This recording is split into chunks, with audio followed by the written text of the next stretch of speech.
Ito na, may bago nang magjowa. Ha? Oo. Sino? May jowa na si Daniel Padilla. Ha? Yes. Sino? Eh,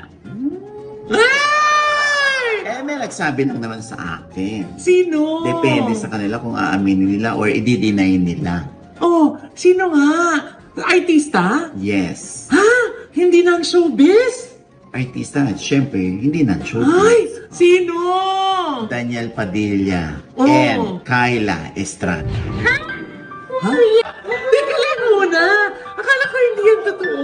Ayun na nga, akala ko nga rin nung una eh. Eh, syempre, sa atin, may nag-confirm lang. Oh. Pero, importanteng marinig natin si Daniel, si Kyla, Oh. kung gaano ito katotoo.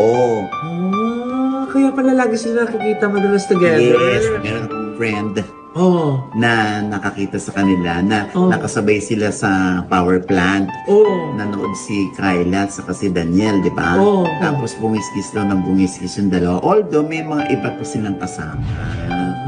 O, tapos ayan, spotted na naman sila. Magkasama na naman daw sila 2 nights ago. Ay, saan? Eh, basta nakalagay lang dyan. Ayan, sa Reddit, lumabas. Ay. Oo. Ilan yan sa patotoo na sila ay nagkakamabutihan.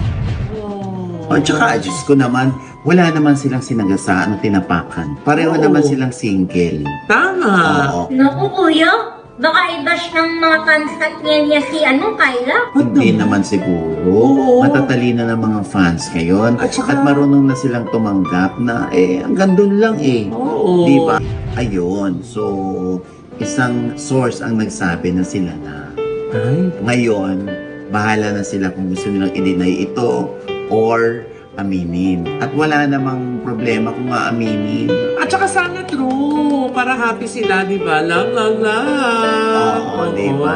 Tsaka I'm sure yung mga fans din ni DJ will be happy kung malalaman lang na masaya ang puso ni Daniel ngayon. At saka matatalino ng mga fans niya. Alam nila yung mga, hindi na nila kailangan ipilit.